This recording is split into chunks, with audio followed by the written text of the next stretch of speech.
Good Monday evening to you, everybody. How are you? It's good to see you, and it's good to be seen by you. I, of course, am the one and only Bill Sylvie, aka the Dungeon Delver, coming to you live, loud and clear on a brisk Monday evening. And I hope you guys are doing absolutely fantastic. Hello to you, Ptolemachus, Joe Kaufman, Michael Dale, and TXG. Good to see you. Good to see you. Gonzalo Lira's bar tab. His hands smell like wet dog. Message received, Gonzalo. My asparagus sprouts in summer. My asparagus sprouts in summer. But anyway, Merrill Glue, good to see. Istanbul, really? That's a wow. Okay, folks, when I tell you that the Delver's Dungeon has global reach, this is what I'm talking about. How are things in Istanbul, my friend, all the way out from Istanbul? And perhaps you can answer the burning question: why did Constantinople get the works? That seems to be only your business. But anyway, welcome, my friend. It's good to see you. Glad to know that the reach of classic D&D live streaming gets all the way into Southeast Europe there. Or are you more of Northwest Middle East? I don't know. That's up to you. You let me know. But anyway, that's really cool, guys. Welcome to the show. Now, let me ask you a favor, just a little favor. If you haven't done so already, would you please do me the favor of clicking the subscribe button and make sure you are white belled. Make sure that when you click that the bell is selected, because I know people who say, yeah, I clicked subscribed and I clicked the bell icon and then I don't hear about your stuff. Apparently there's like multiple levels of subscribed, so please do that, and then you'll find out all about that wonderful stuff that we like to do. So anyway, we had a pretty good week last week. We played some games, we hung out, we talked, we had guests. It was a lot of fun. We're gonna do the same thing. Noble Shield, good to see you. How are you? Turkish 100%. Well, that's excellent, my friend. Excellent. Tell us in the audience comments a little bit, in the stream comments, what's the D&D scene like in Turkey? What are you guys playing? Because I know that, like, when I say old school to a lot of people in that region, they're like, yeah, we started with 3rd edition, or we started in late 2nd edition, and so on and etc. So what is it you guys are playing? What is the TTRPG scene in your neck of the woods? Give that person a link to the Discord. Well, I suppose so.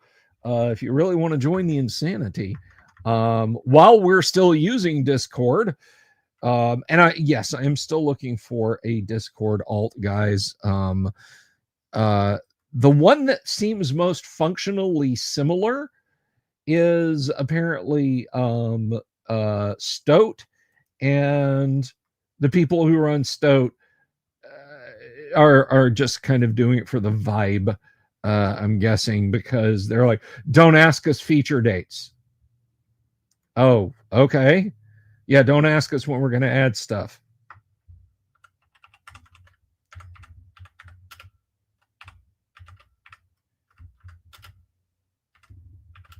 Sorry, I am. This is. See, I'm multiple, doing multiple things. But anyway, Boone Flyer, good to see you. So Merrill Glue, this is for you, and for anyone else who hasn't joined us yet on the live stream. But anyway, so yeah, and trying to avoid getting my face scanned, I'm looking for Discord alternatives. The one that seems the closest to what I want, the Jolly Roger, good to see you. Start with 2nd edition in Antalya, your hometown. Lots of people playing, coffee shops for people. That does my heart good. You just one more step, my friend, one more step, and you can be on team first edition AD&D. Zane, hello. Good to see you. It's Zane Daniel, everybody. But anyway, so yeah, all the way from Turkey. Wow, that just mind blown. Anyway, what was I talking about? Oh, yes. So I'm still looking for Discord alternatives. Stoat is apparently driven by people who are pulling the we'll get there when we get there, and everybody else is either just as crooked as Discord, or they're like, well, look, man, all you have to do is compile your own SQL server and host it locally on your own machine. Just open up a port on a dedicated server you're running at your house. You got a dedicated server you're running at your house, right? Look, man, all you need to do is just get your rack mount, just get you one U rack mount and a couple of terabytes of hard drives. That's all you need. It's just basic stuff. Everybody knows how to do this, right? Then you SSH into your cron file, and then what you want to do. And I'm just like, ooh, and I am an IT guy by trade for almost 30 years. And it just, whew. So anyway, look at the big brain on Gonzalo. So I'll let you guys know when that changes. Regardless, it's not going to change before the GWOC, the Great Underground Online Gaming Convention. It's not going to change before then, so don't worry about that. You wanted to know if you wanted to have a special broadcast on our launch day for Drew Scara. That sounds pretty cool. We could do that. You got to let me know what day, as long as it's not stomping on a game day or another day I've got a guest. We can probably make it work. If I don't have anything pre-planned, that sounds absolutely wonderful. Just to let you guys know, Zane Daniel and the Dungeon Damsel have a great community that they've built. They've got their own campaign settings and adventures that they're setting up, and really awesome cloisonne pins, I might add. I did buy some when I ran into them up at Page. By the way, how's Damsel's foot doing? Last day of the con, I think Dungeon Damsel injured her leg and she was going around on one of those little tricycles. You rest your knee on it and then push with your foot, like an old 1950s scooter, except not made out of an orange crate and broken down skates. She's still in the boot. March 10. Let me tentatively say, let me see. March 10. That's a Tuesday. I'll get back to you on that. Because as much of the audience knows, Tuesdays we play first edition AD&D. It depends on the time of day, Zane, whether it's before 9 p.m. or after 11 p.m. St. Swithin's Day. It'll be going on all day. Then I think we can make that happen. I definitely think we can make that happen. Reach out to my people. Just for anyone out there watching, I don't have people. I just have me. Actually, I do have a person, Mrs. the Dungeon Delver, but I will, you know what? I will give you Mrs. the Dungeon Delver's email. It's mrsthedungeondelver@gmail.com is her contact email. I'll get it to you. I can't. I have game prep. Yes. Well, there's that. Anyway, Gonzalo, thank you very much for the super. I do appreciate it. I do appreciate the super. Speaking of things that are super, this live stream is brought to you by me. It's brought to you by me, and it's brought to you by CROM, the Character Record Organization Manager. The CROM is an application that allows you to create 100% first edition AD&D book. Oh, thank you very much, Michael Dale. Yes. Little easily shirt going on there. First edition advanced Dungeons and Dragons characters. Any class race alignment combo permitted in the player's handbook, CROM can handle for you. But it's not just about character generation. It's not just about character generation. Guys, CROM manages your character. Add XP, and when you hit the milestone, CROM will prompt you to level your character. It will give you the correct hit points for your character. You can buy equipment. You can sell gems and jewelry. Did your character have a bad run-in with Dark Undead? It will drain levels from your character for you and subtract the appropriate amount of experience points. Character put on a helm of opposite align, and now you got to change their alignment. Guess what? CROM will manage that also. CROM can let you change alignments. Are you a human with the ability to dual class? CROM can handle dual classing. Bards, it's got it. Psionics, it'll check for it. Save in text, save in HTML. Rob Turner out there giving out memberships. Thank you very much, Rob. Namaste, my friend. I appreciate that. Is every Monday now CROM Day? Well, that's up to you. I'm not Orthodox, so I don't celebrate CROM Day every Monday as is tradition. But we have created characters in 3 minutes using CROM on this very live stream. But let me tell you, so I was perfectly happy to let CROM sail on as it was. But one thing, I talk about the management properties of CROM, how you can adjust your character and that sort of thing.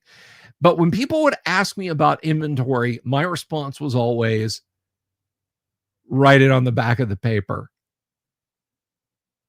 And man, that ain't cool, because I'd like to talk about how complete it is. And it's been eating at me. So over the weekend, I opened up and blew the dust off of the code for CROM.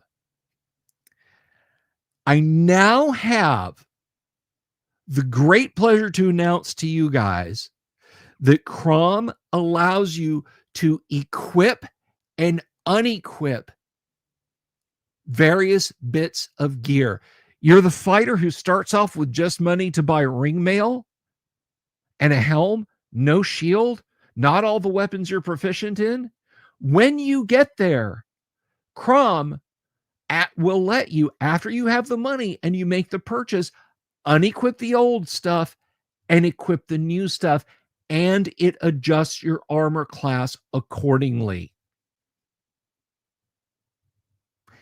Any stuff, if you go through and you buy all the stuff and you're like, holy crap, my character's moving at 20 feet a combat round now.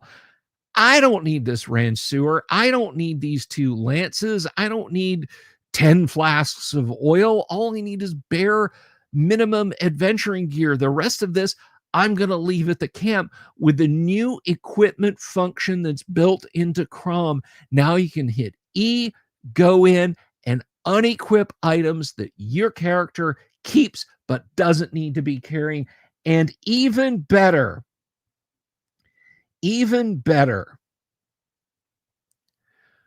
CROM will let you bank your money. You've adventured long and hard with your character. You kept track of them. Through CROM. You've got 275,308 in various coins. Obviously, you're not carrying that around with you, but you want to keep track of it. Add it to your character. Oh, look how he's encumbered. Go into the equipment page and unequip as much as you want. Maybe it's in a bank. Maybe you buried it in a hole in the ground. Maybe it's in a portable hole where it's not weighing anything. Yes, onto excess. That is what it does. Can you add more coin and or spend money on miscellaneous things? Absolutely, Gonzalo. Absolutely. CROM now has these features, and I am super, super, super stoked. One feature that I'm going to add Um, I haven't gotten I haven't got the USB sticks yet, Michael. Um, but one thing that that is tripping me up right now. I need to find the math function in CROM for coin weights because it's treating one coin as 1 pound. So if you have 10 gold pieces, it's like you got 10 pounds, but we all know that it's 10 to 1. So I got to find out where to stick the divisor or the multiplier of 0.1 and get that to work. That's on me. That's been frustrating the hell out of me all day, but I will have it done by the end of the day, or by the end of the week, rather. But another feature I'm adding now, I am always proud of the fact that CROM will generate a a magic user or an illusionist spell book. If you create even a first level magic user starts with some spells, a first level illusionist starts with some spells already in their spell book. But as you level your character, what do? Well, CROM as it stands right now, you got to write that stuff down. You got to open a document and keep track of it in there. The next feature that's going into CROM before it rolls out this week will be to let you, as a magic user, only if you're a magic user or have magic user in your class, fighter magic user thief, fighter magic user thief, however it goes, or illusionist, same. It'll let you go in and let's say you told your DM, I want to learn to cast fireball. Okay, make your percent chance to know. You made it. Cool. Okay. You can scribe that in your spell book. Ehrlich Bachman Software Development Grant. EBSG. Thank you very much. I appreciate that, Gonzalo.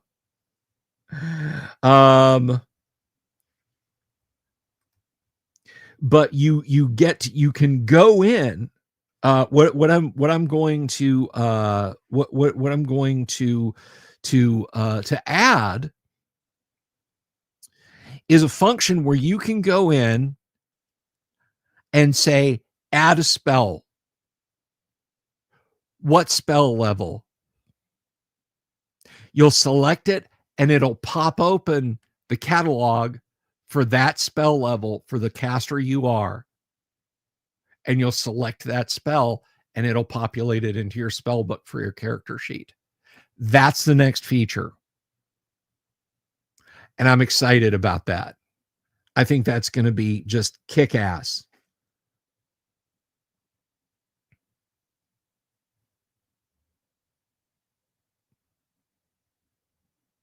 Well, for Joe Kaufman and Unto XS, who've been talking about, Joe asked, what's the catch? How much for this upgrade? Unto XS says, sigh, if only CROM were upgradable, would hate to buy it now, only to need more money to get the upgrade. Folks, if you purchase CROM, all future updates are free. Updates, bug fixes, patches, revisions, call them what you will. You get them for free. So if you're like, I'm going to wait because I don't buy this and then Bill whips around and says, now this fix is $10. No. You can buy it and start right now making fully fleshed out characters for first edition AD&D of any level, book permitted. And I don't know, tomorrow, Thursday, Friday, whenever the next build of CROM goes out, I will send the new link, the new download link to everyone who's purchased CROM. I will go through and I will catch you up. Everyone who's bought CROM will get that update download link.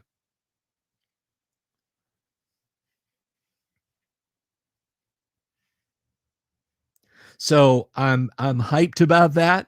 I hope you guys are hyped about it too. Those are really cool things. Now, at that point, at that point, I'm gonna be pretty done with CROM. I keep saying that, and then I keep coming up with more stuff that I'd like to do. Great Old Ones uses it for making NPCs. Maybe finally get some new use on PCs.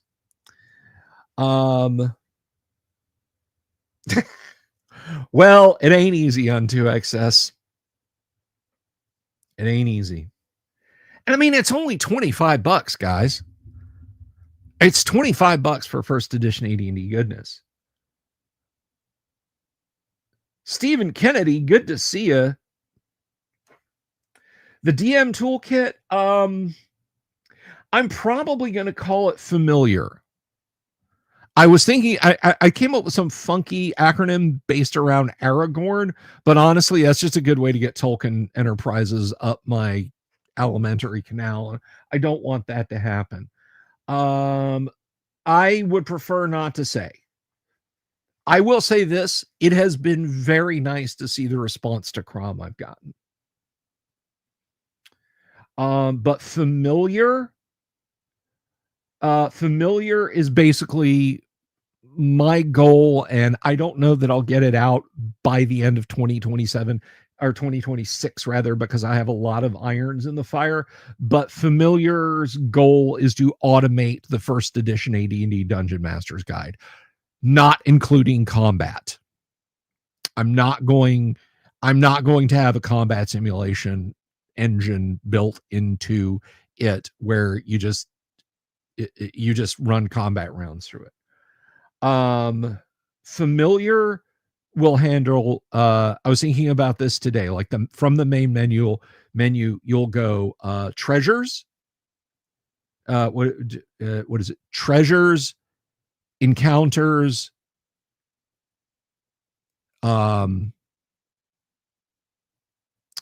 gosh, what was it? Treasure, encounters,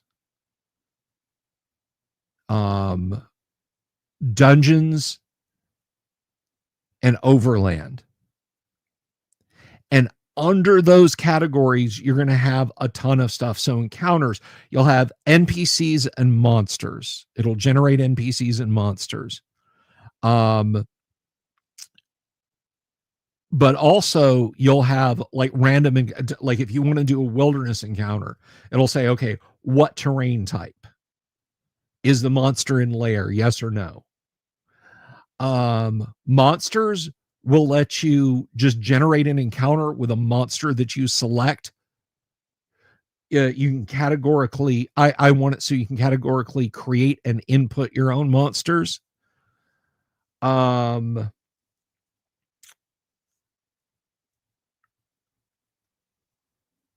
Treasures will be the A through Z treasure catalog, but it'll also have like you can generate individual amounts of coin. You can gemstones and jewelry, magic items, and under magic items, a whole thing: swords, miscellaneous weapons, arms and armor, scrolls, potions, miscellaneous magic items, and artifacts. And just to be clear, in case anybody's coming in a little bit late on this, this is not this is not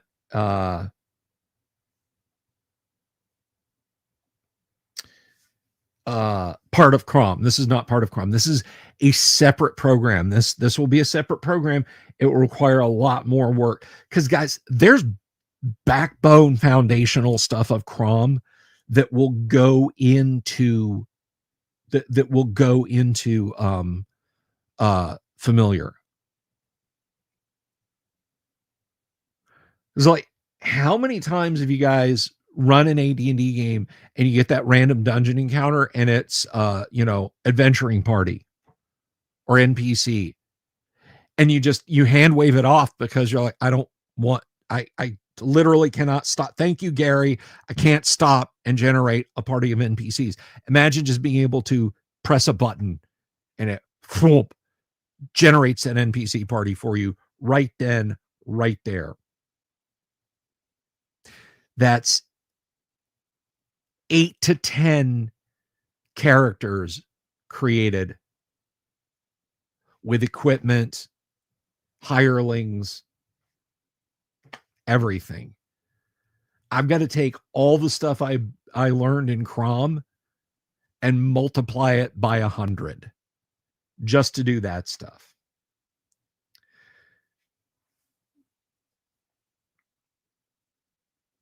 You're surprised when you hear about CROM and some obscure channels interview chatter. Yeah. Hey, Wheeling Dragon, hello.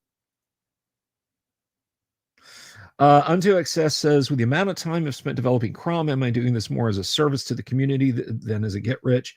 I'm not getting rich doing it, I'll tell you that much. Look, I'm doing it for two reasons. One, I think what I do has value, and that's why I'm charging for it. But two, and this is more importantly, we don't have these tools, guys. We don't have these tools. There's 1,000,000,001 little applets. I mean, Wizards of the Coast has spent how many tens of millions of dollars has Wizards of the Coast spent trying to create stuff like this? Or alternately, you can run DOSBox or some other emulator for the PC-98, for the Macintosh, for the Amiga, for the Commodore 64, for the Atari ST, whatever, and try and run this on an emulator. Try and run the Dungeon Master's Assistant Volume 1 and Volume 2. I'm doing well. I'm doing very well. Thank you, Wheeling Dragon. But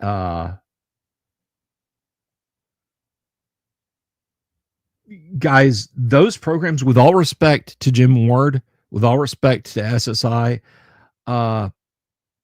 those programs don't do what CROM does. CROM is so far advanced of the character generator in Dungeon Master's Assistant Volume 2, Characters and Treasures, that it beggars belief.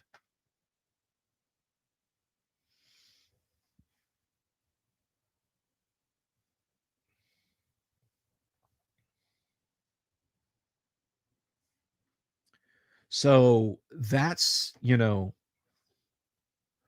me, that's worth a few bucks.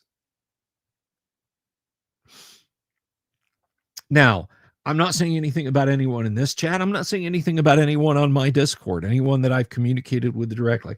I know people have probably pirated CROM. Yeah, don't pay $25 for this.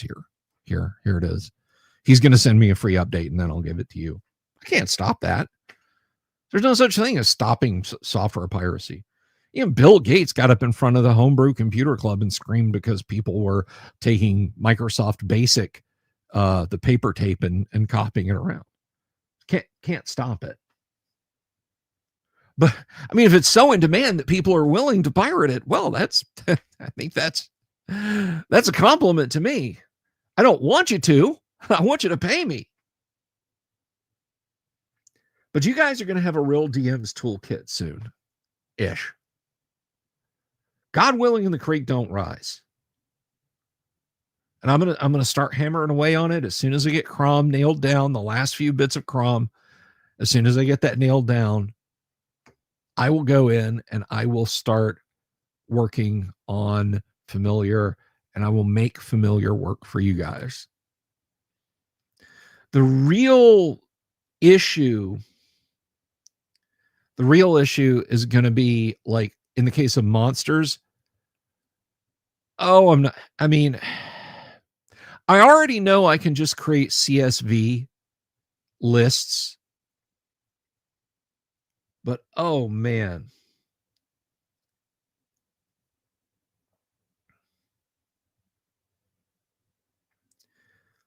So now one thing that I'm thinking about, this is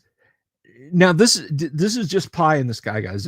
I'm literally just blue skying with this right now. But one thing that I am strongly thinking about with regard to Familiar is, that part of the Dungeon Master's Guide where you can generate dungeons? actually having it create the map for you.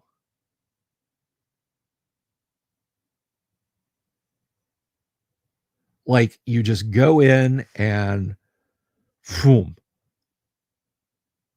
it generates a map, probably until you tell it to stop.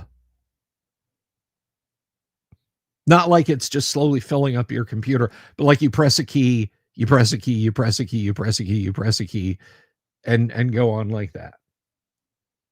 As for monsters, I have several books to consider. Here's the thing.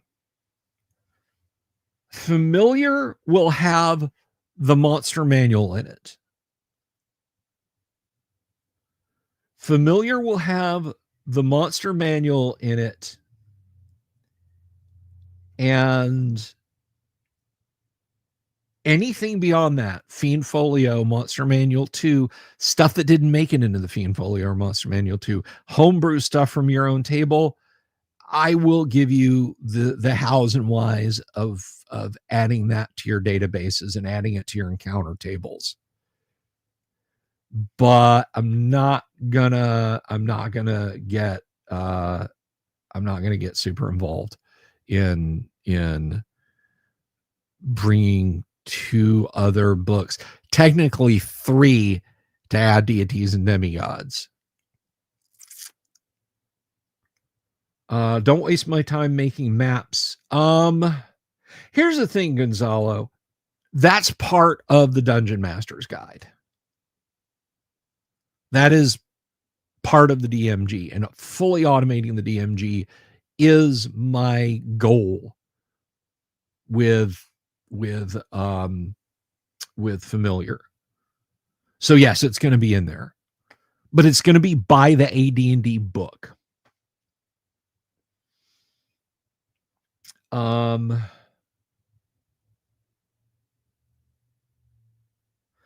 Well, I've been thinking about that, Michael Dale, and a lot of it's going to involve like literally like just procedurally generating, but for the tiles, pulling from a library of images that are just hallway sections. I could make a flight simulate. I could do that. Hang on a second, Ninja Joe. I'll come back. I'll recap in just a minute. Will my software be able to add non-canon spells? So right now, what I'm planning with CROM is that when you go in and you add your the feature to add spells, it literally just pops up the spell list and you pick one numerically and it populates it in. If there's enough of a hue and cry for it, I'll maybe have a thing where you can just, like, or it's like, 1 through 24 for the first level magic user spells. And then 0 is manually enter spell name. And then you'll be able to do that. Maybe. Unto excess, no.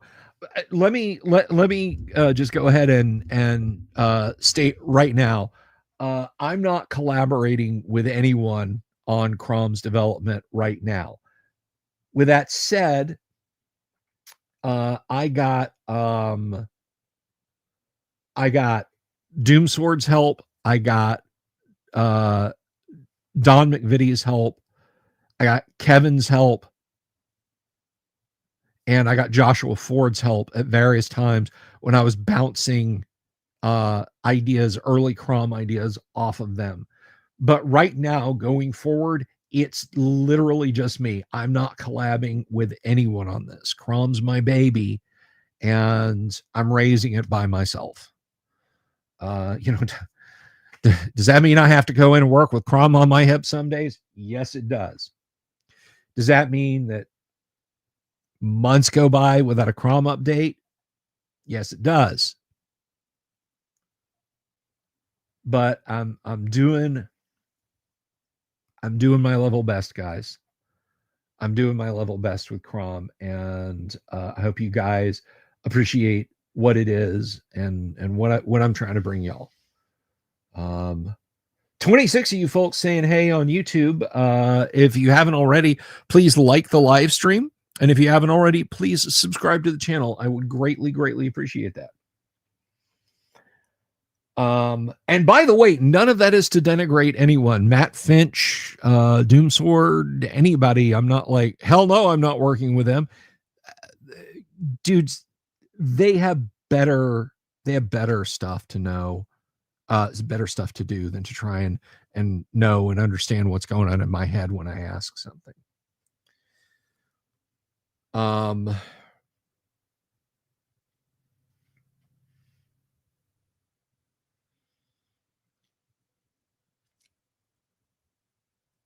Well, I'm not going to say that there's I'm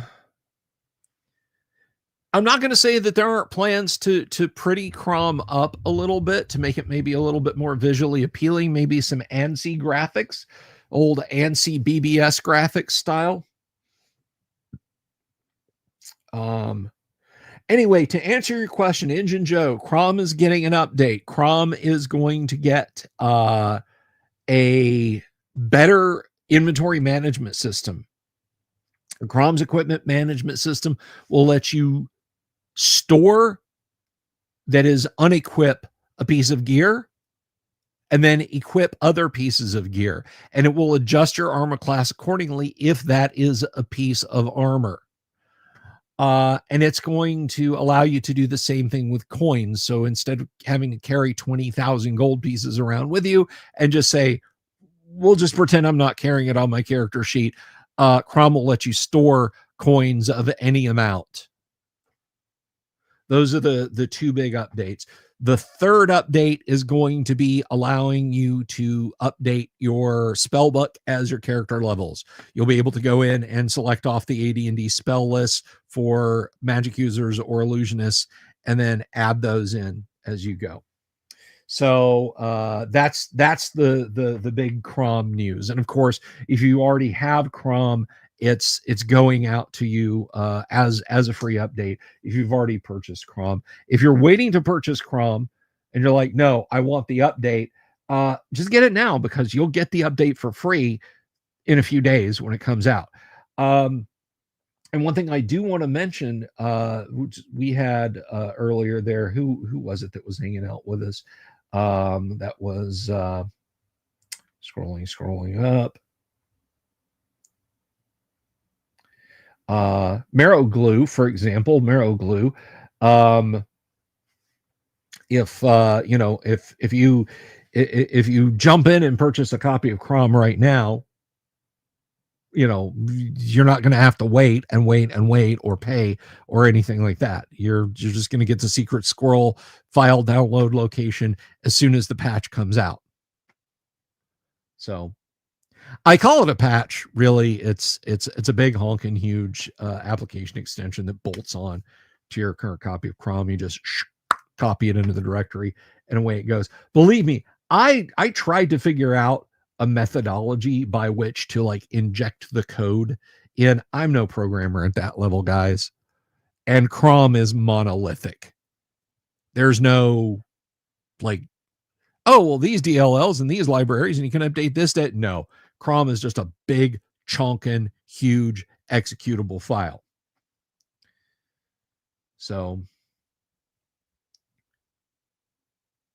So right now, that's where CROM stands, and I am looking down the road a little bit towards what I'm going to do once I consider CROM code complete.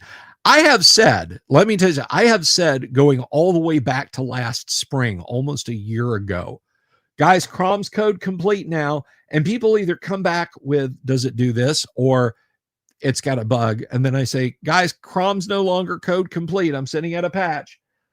But I really, really hope this is going to be code complete.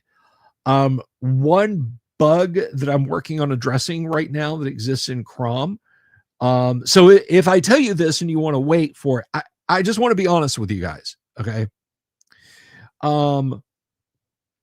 CROM, has a little just a little bug in it, whereby if you make a human bard, not a half elf bard, if you make a human bard and you're going through and you've got your human bard there, if you level past 8th level as a fighter and then begin as a thief and level past 9th level as a thief, it will still let you become a bard.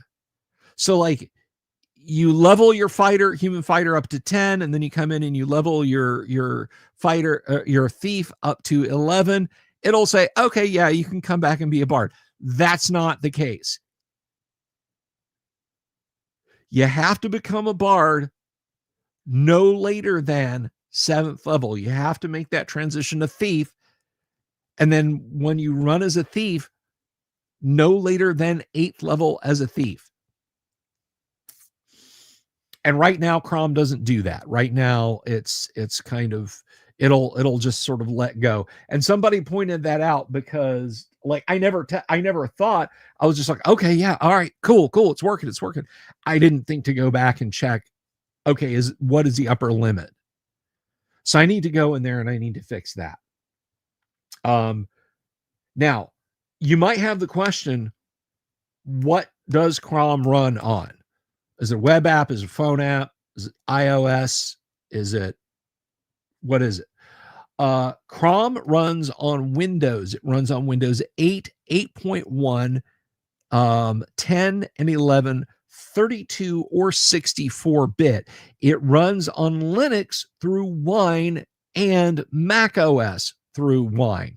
It does not natively support Mac OS or Linux, but what my Mac OS and Linux customers have told me is it works just fine. You just have to go to the directory where it's located to get your character files. But guess what? You have to do that whether, when you're on Windows, wherever you put it, and it starts plopping out your characters as you make them, you've got to go there anyway. So it's not a case of, well, you have to do special stuff. The specialist thing you have to do is run it on Wine. So that is what that is what it runs on. So I have been many hours over the weekend in the guts of CROM. My sleeves rolled up, just reaching in there, twiddling bits, flipping ones and zeros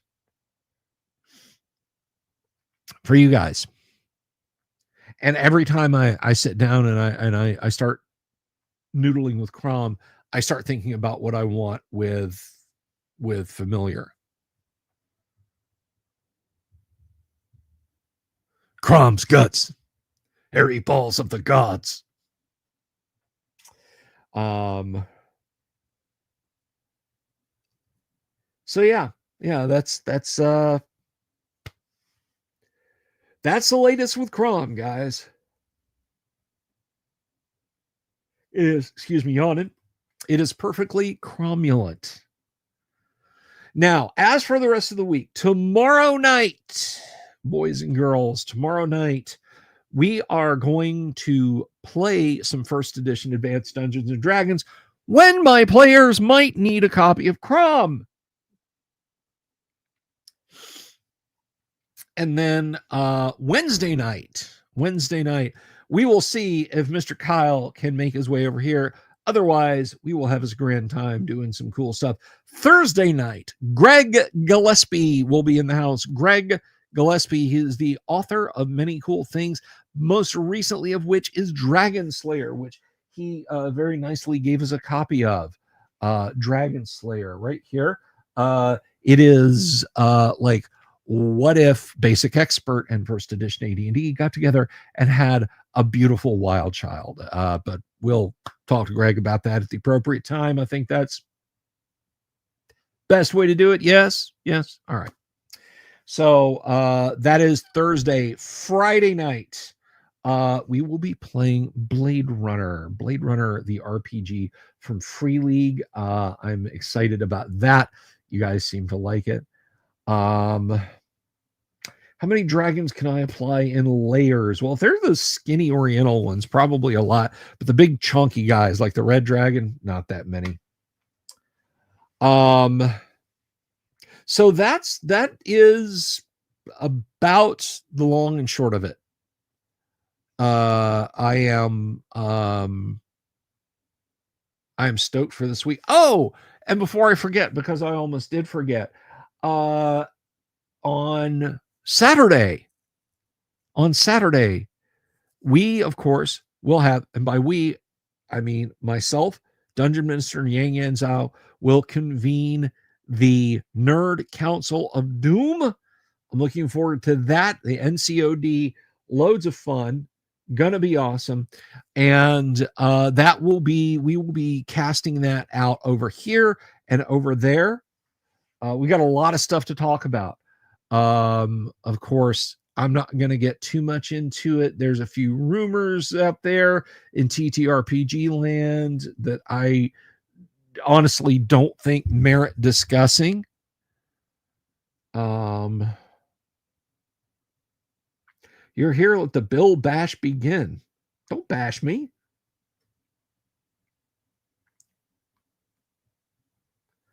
So, yeah, please do tune in to the NCOD on Saturday, and then Sunday I'm not doing anything. Leave me alone on Sunday. That's about it. Oh, you know what? I forgot to turn the arcade games on. Somebody's going to complain. There we go.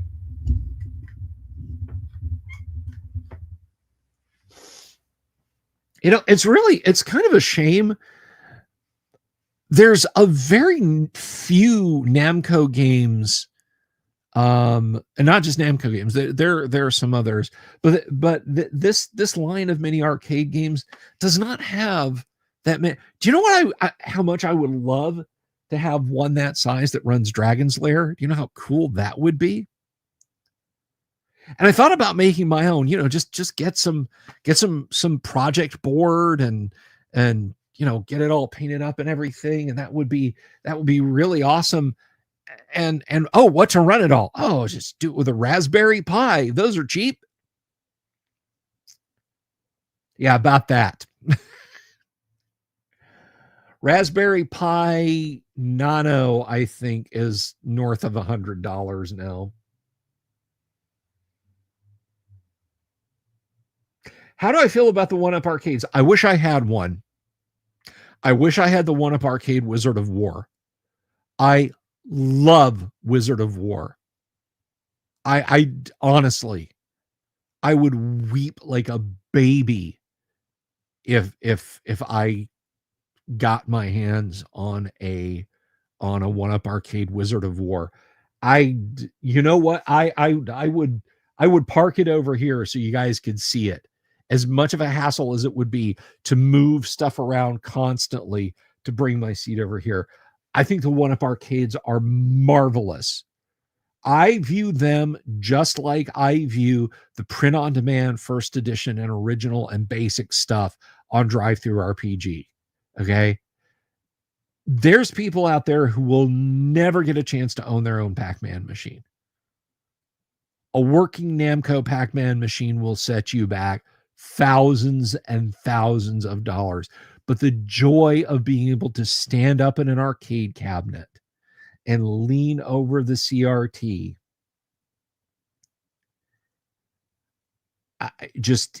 there is a vibe to it, guys. There is something to it that just makes it.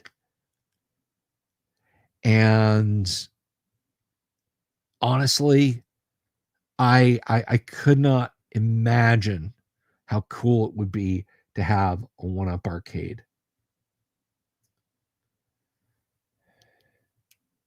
Good to see you, John Collins. Now, with that said, I would want it to be a multicade. Like the look of the cabinet, I would want it to be Wizards of War. I would want its primary game to be Wizards of War, but yeah, definitely a multi-cab. Now, I was actually I was in the pipeline. I was in the pipeline. I was working with someone on making a Dragon's Lair cab reproduction. The measurements are out there on how to make your own cab. I was going to go the full bug, just a little bit at a time. Now, the guts of it would have been like just one of the computer motherboards I had sitting around the house at the time. And the monitor would have been a 4x3 LCD monitor, because you can get those things for next to free now. And then that person just kind of ghosted me. Like, I was sending them measurement information, like, okay, what kind of wood do we have to get? How much do you want me to pay you for this? Yada, yada, yada. And just nothing.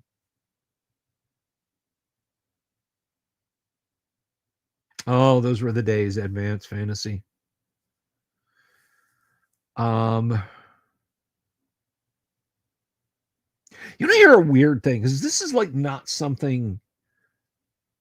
So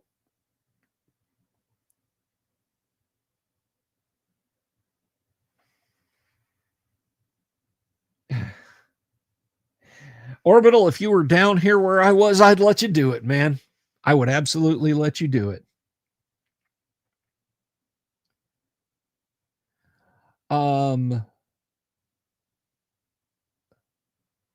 But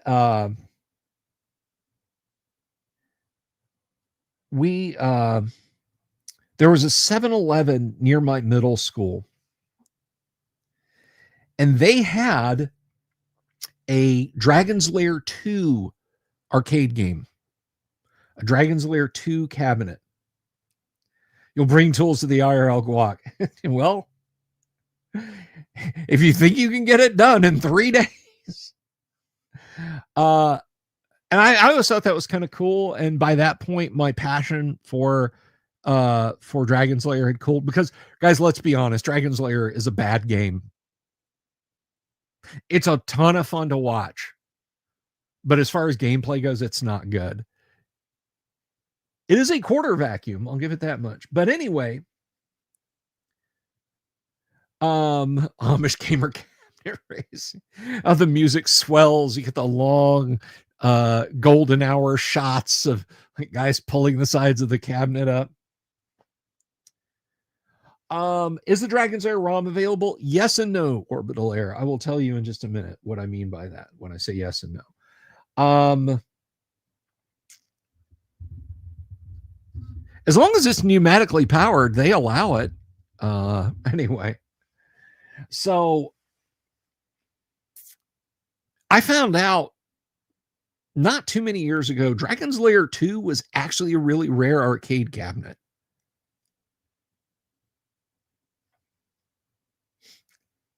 Tis a nice cabinet, English, but 'tis sure no Saxon. Anyway, so the question of are the Dragon's Lair ROMs available? Yes. Dragon's Lair has been kicking around for a really long time. You can buy Dragon's Lair on DVD. You play it with the remote. Because that's what Dragon's Lair is. You skip around chapters on a laser disc. And you have to do it at a certain time to get a specific event that you want to happen. Dragon's Lair brain is really dumb.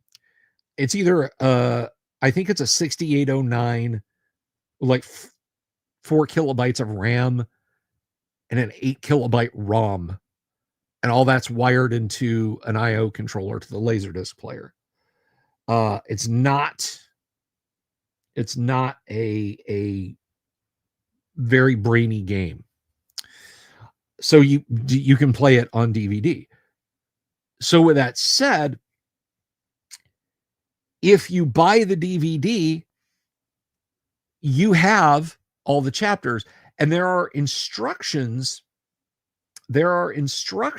out there on the internet on how to reproduce a Dragon's Lair arcade cab and rip the Dragon's Lair DVD game. So you get a legit copy of it.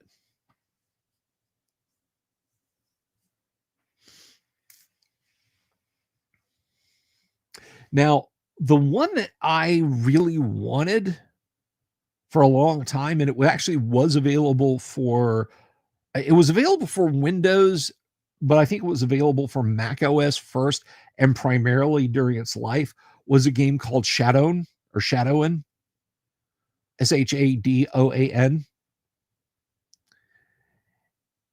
But in the arcade, it was known as Thayer's Quest. And Thayer's Quest was pretty bold. It was a Laserdisc powered computer role-playing game. Now, it was still QuickTime, but instead of the joystick, there was a membrane keyboard that you typed on. Like, you W to go forward, 3 to use a spell, so on and etc. And it had the ability to save your character and restore a game if the arcade owner left the machine on. If they just shut them off at night, you'd lose all the games. But you could save your game right then and there, and it would hunk it somewhere in its RAM. And Thayer's Quest became a CD-ROM game for Mac OS, and then later for PC when multimedia PCs became a thing. And they retitled it, and then they released a sequel or two to it. So Thayer's Quest actually does exist for computers. I don't know that it would. I can almost guarantee it wouldn't be playable today on modern systems. You would absolutely have to emulate Windows and everything else to get it working. So, and that brings us interestingly to the RDI Halcyon, which was a home computer built around the Laserdisc systems that RDI used for Dragon's Lair, for Cliffhanger. Well, maybe Cliffhanger wasn't theirs, but for Dragon's Lair, Space Ace, and so on. And basically, you got the computer unit, which had kind of a Genlock deal, and then it sat on top of a custom Laserdisc player. They planned like 12 initial release titles. They only got around to pressing a few, but the machine itself ended up being vaporware. There were a few units that got into the hands of collectors over the years, but they went bankrupt before they could get any units out.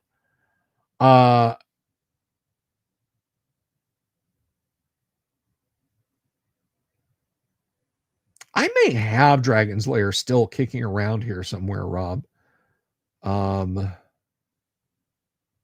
don't think I was able to get it working on my machine, but I'd have to look it up. I have to see if I still have it.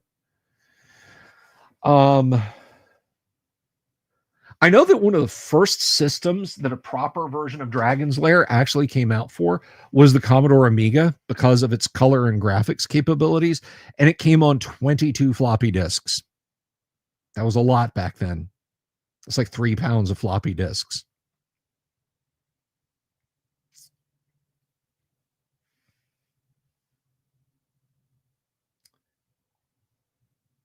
Oh, and if you want to see a little bit about the RDI Halcyon, there's a show that was on PBS for decades, literal decades, called The Computer Files, I think.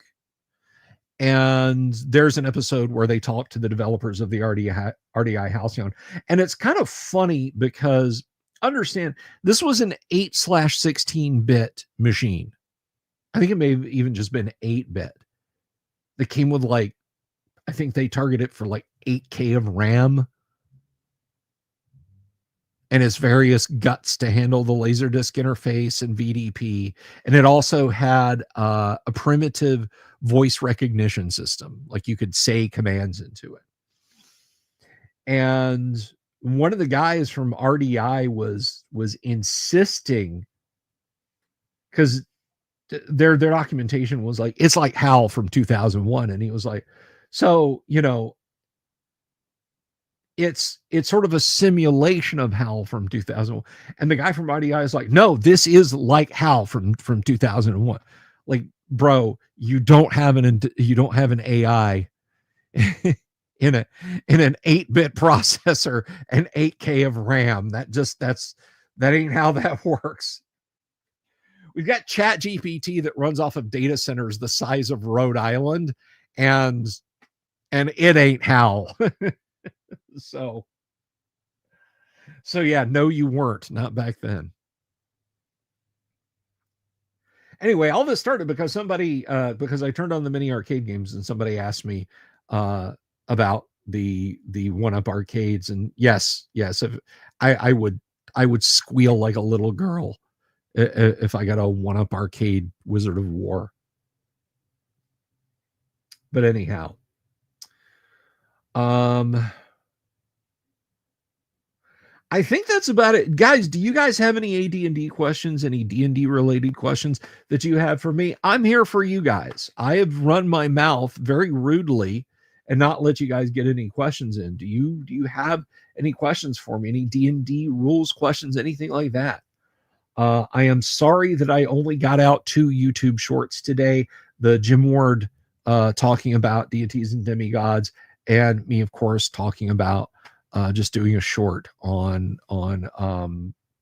Gary inventing the dragon colors for a Tolkien fanzine in the 1960s. Tomorrow I'll do better. I'll do better, and what I'll do is I'll rack and stack the shorts tonight after I get done with my AD&D game, and then I'll spend a while working on CROM to make sure that gets done. And then that way tomorrow I can be right back here, and I can be playing first edition AD&D for everyone's edutainment. Thank you, Graph Paper Architect. I really appreciate that. I really do. I do it for you guys. I absolutely do it for you guys. Some people think that, oh, well, you're just spamming and, so on, et cetera. I'm not. How do I feel about environment? Do I have a favorite? Yes, I do. My favorite environmental monster is the gray ooze. Why? Because it's intelligent. If you use psionics, it will kill you with its brain that it has. Gray ooze are intelligent. They're not unintelligent like black puddings. Close runner up, very close runner up, yellow mold. Yellow mold, when it gets big enough, can become intelligent.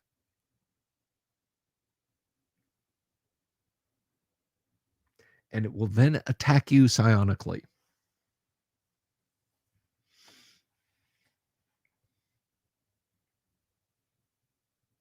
Of course, I also like the gelatinous cube. Gotta love the gelatinous cube. There's always room for Jell-O.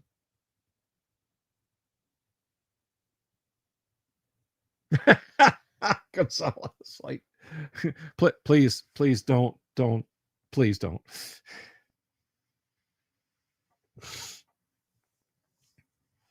Yellow mold killed Abner.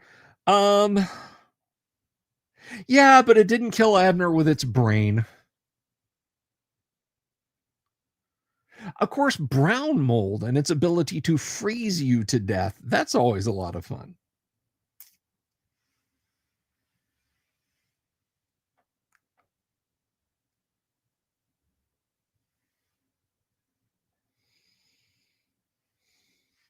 Piercers, Rob, piercers.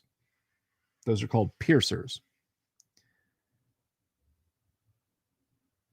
I like lurkers above. I like trappers. I like mimics. I like camfolts, executioner's hood, cloakers, wolves in sheep's clothing. Did I miss any? I think I got them all.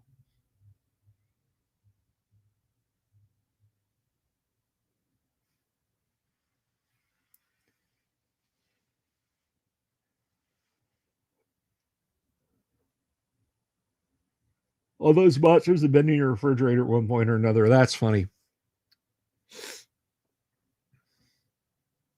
Yeah, the Camfolt, the Forester's Bane. Looks like a little gnarly. Oh, ropers. Can't forget the roper. And the stow roper. Because apparently Gary thought the roper wasn't dangerous enough. I guess the gibbering mouther. I love the gibbering mouther.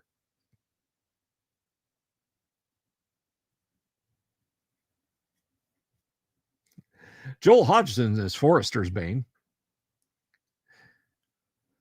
That's Mr. Roper.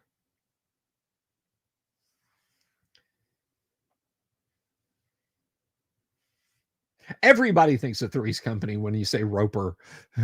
Nobody doesn't.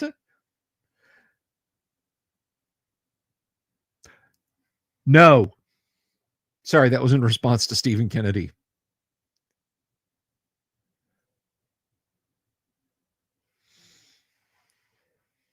I play first edition AD&D because my order from Gygax are to weed out all non-hackers who do not have what it takes to adventure in his beloved campaign world. Da, da, da, da, da, da. Da, da, da, da. Yeah, but they don't look like anything. I mean, they look like carrion crawlers, but you're never going to go like, oh, a comfy looking couch there in the dungeon. It's going to, I just like stuff that looks like other stuff.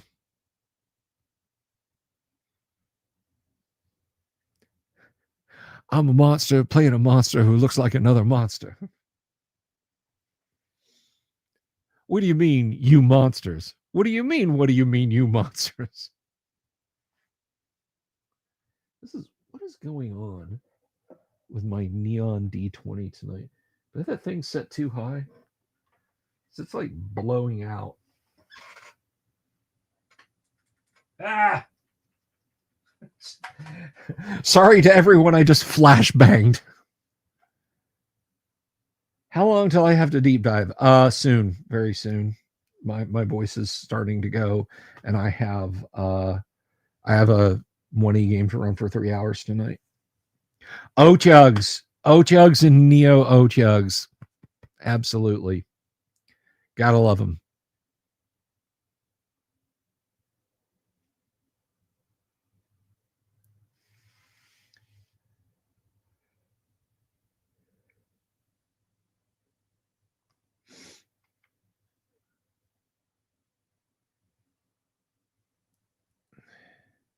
With a thirst for adventure, you find that you die in a trap. Okay. All right, Orbital Air. I'll get you the. I'll get you the specs. God, typing fast. I look drank. It's not getting better. It's not graph paper. You might want to quit while you're ahead, bro.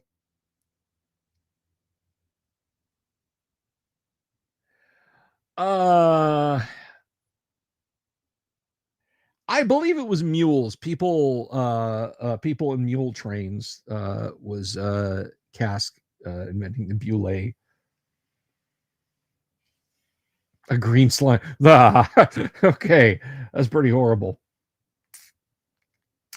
Where's a Monday group right now? They are still beating their heads against G3. Interesting tales from the last few games. Obmi is alive and well and plotting their downfall.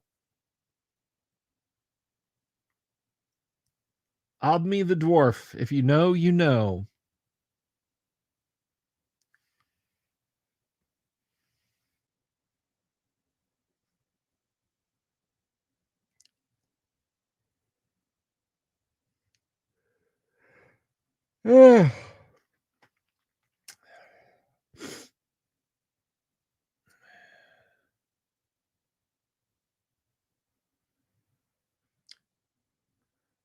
Gamma World versus Star Frontiers. It depends on what I'm after. Star Frontiers is a completely different vibe.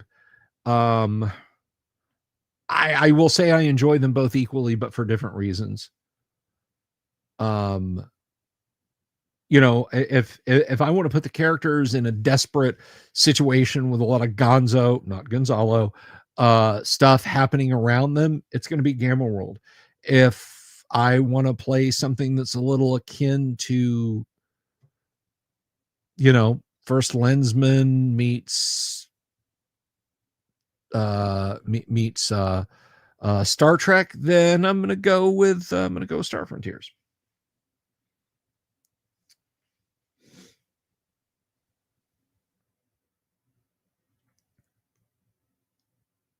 But let me just ask you guys again, if you haven't already, please do click the subscribe button, click the bell icon for notifications. If you have not already done that. No, Yanni, you were up till 3:30 a.m. I was up till 3:30 a.m. Working on CROM. So I'll yawn if I want.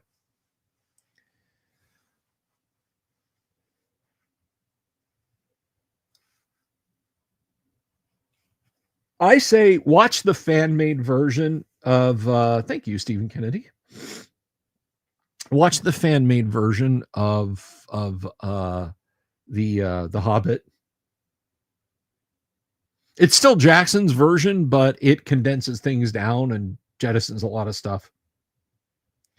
But yeah, guys, I'm probably gonna get on out of here now. Thanks to everybody who tuned in tonight. I really appreciate it. CROM, it's coming soon, guys. Well, I mean, it's here, but the fixes, the awesome updates are right around the corner. Let's see. Let's go over to YouTube. Let's see how we're doing right now on the Subscribatron. We are at 9,400 subscriptions. I guess somebody decided to bail, but that's okay. 9,400 subscriptions. That'll do just nice. 9,400 is a pretty awesome number to be at. We are 600 subscriptions away, exactly precisely from hitting our goal of 10,000 subs. You know what happens when we hit 10,000 subs. I don't have to tell you guys what happens when we hit 10,000 subs, but I am stoked about that. I'm really looking forward to that. Let's see.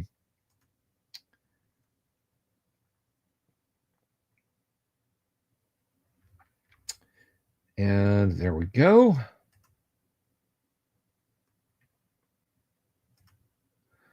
So with that said, everybody, I have been your one and only Mr. Bill Sylvie, aka the Dungeon Delver. Everybody take care of each other. I will Shadow Dark versus Old Sword Rain. I haven't played either one of them.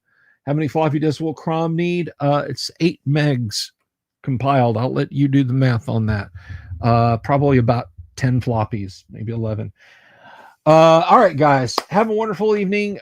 Be here tomorrow night for some first edition AD&D, and who knows, if you're really, really lucky and you want to see it happen, I may just happen to throw an owl bear at the party. Peace, good night, love you all. Have you seen my owl bear?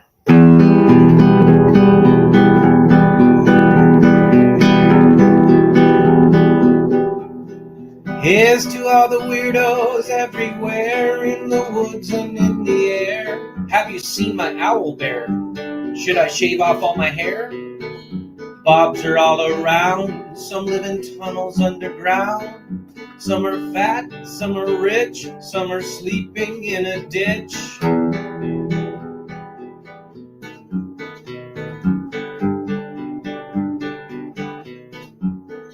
Can you ride a crooked horse without a saddle, way off course.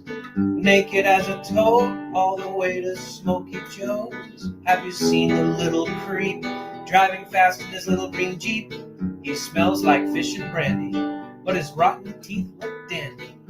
Take me to the show, I don't care if fast or slow. From action flicks to dancing dicks, just take me to the show.